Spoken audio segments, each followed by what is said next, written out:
વર્ષો નીકળી ગયા મમ્મા, પણ એક ફ્રેન્ડ નથી બનાવી શકી હું. પણ જે દિવસે સ્વીટુ મને મળી ને, ખબર નહીં કેમ પણ એવું લાગ્યું કે મારી બેન મને મળી ગઈ છે.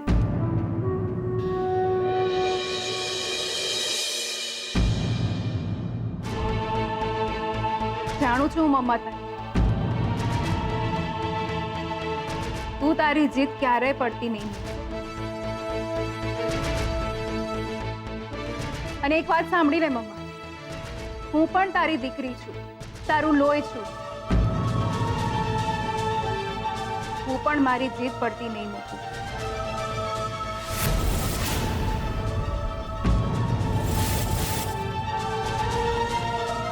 સ્વીટુ મારી બેન છે અને એના માટે હું ક્યારેય નમતું નહીં જોતું.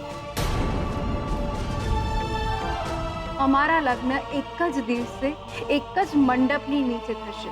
શ્રુતિ, ભગવાને પણ નીચે બોલાવી શકતી હોય ને તો બોલાવી લે. એ આવી જશે ને તો પણ હું નહીં માનું. પેલો છે ને ભગવાન, એ પણ મને ઉપરથી નીચે આવીને કહેશે ને તો હું નહીં માનું. જરૂરી નથી કે ભગવાન માત્ર તારી વાત સાંભળે.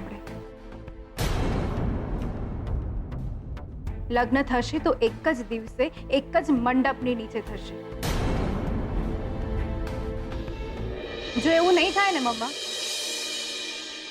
તો તું મારી મમ્મા નહીં અને હું તારી દીકરી નહીં. હવે જે પણ ચર્ચા કરવી હોય મારી સાથે નહીં, સ્વીટુ સાથે કર.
કાગળિયા ગમે ત્યારે આવે, પણ એવું માનજો લક્ષ્મી કે આજથી આપણા છૂટાછેડા થઈ ગયા.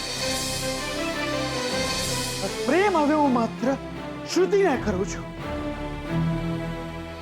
સિવાય કોઈ નહીં.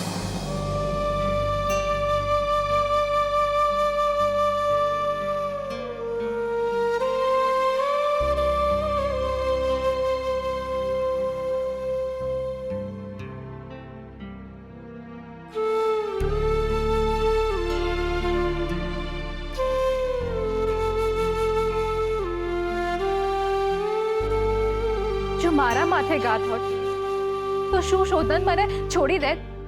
હું અને શોધન હંમેશા સાથે રહીશું.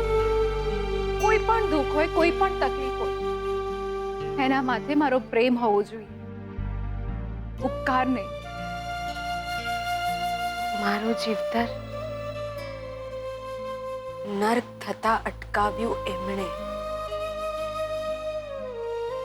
શ્રુતિબેને મને એમના ઘરે આશરો ના આપ્યો હોત તો આટલી મોટી દુનિયામાં હું ક્યાં જાત?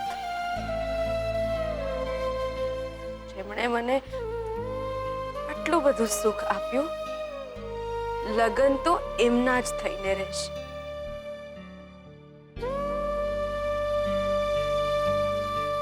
એમની ખુશીથી વધુ કશું જ નથી. મારું જીવતર પણ નહીં. મારા શ્વાસ ખૂટતા હોય તો ભલે ખૂટી જાય, પણ હું એમના લગ્નમાં કોઈ વિઘન નહીં આવવા દઉં.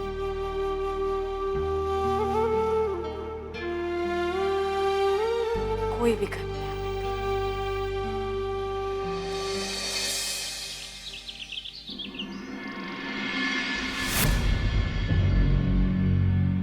સ્વીટુ, તારું નામ સ્વીટુ છે ને? એટલે કે સાચું નામ પણ સ્વીટુ જ છે ને? જી દાદાજી. અરે ગભરાવાની જરૂર નથી બેટા. તારા બા બાપુજી? એ હું જ્યારે નાની હતી ને ત્યારે જ ગુજરી ગયા. ઓહ. બીજા કોઈ સગા? મારા નાની હીરાબા, પણ એ પણ ભગવાનને વાલા થઈ ગયા. ઓહ.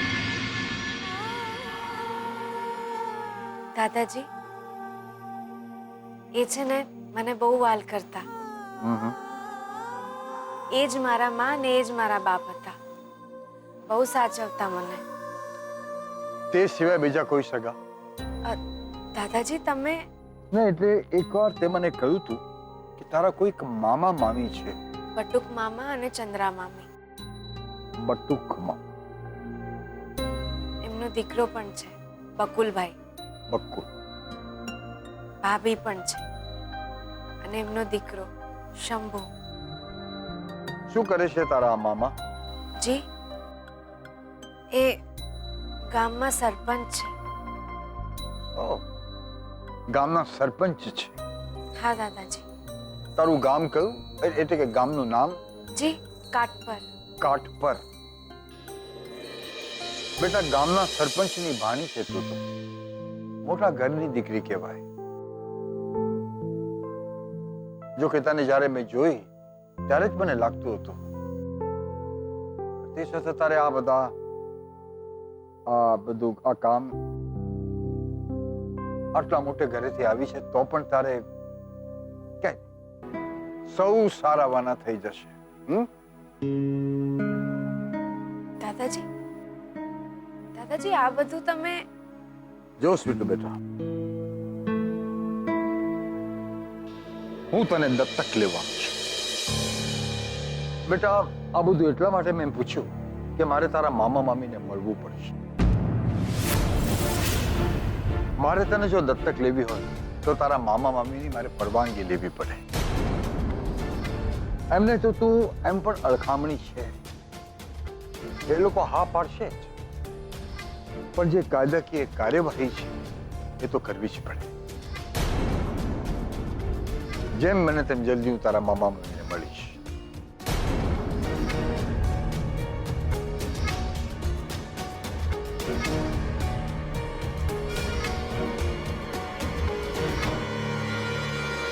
હે દેવી માં, આ શું થઈ ગયું?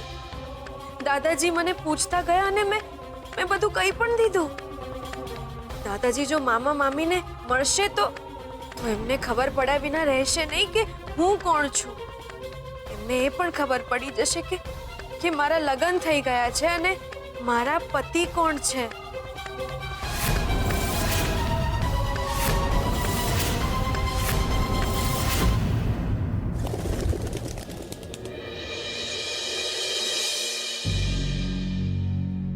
તે મને મળવા ના બોલાવી હોત તો હું આજે તને મળવા આવવાની જ. બેન, મારે તમારી સાથે એક જરૂરી વાત કરવી છે. મને ખબર છે તું શું કહેવાની છે. એ જ કહીશ ને કે હું અને શોધન લગ્ન પહેલા કરી લઈ. બેન, મારી વાત સાંભળ. શા માટે તે મમ્માની વાત માની લીધી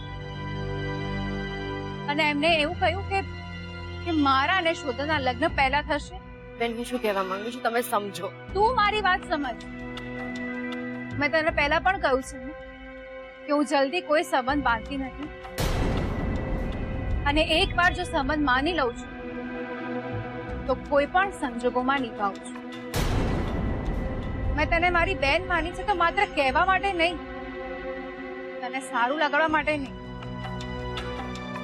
તું મારી બેન છે તો બસ છે જ.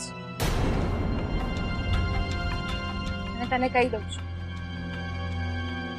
આપણા બંનેના લગ્ન એક જ દિવસે એક જ લગ્ન મંડપની નીચે જ થશે.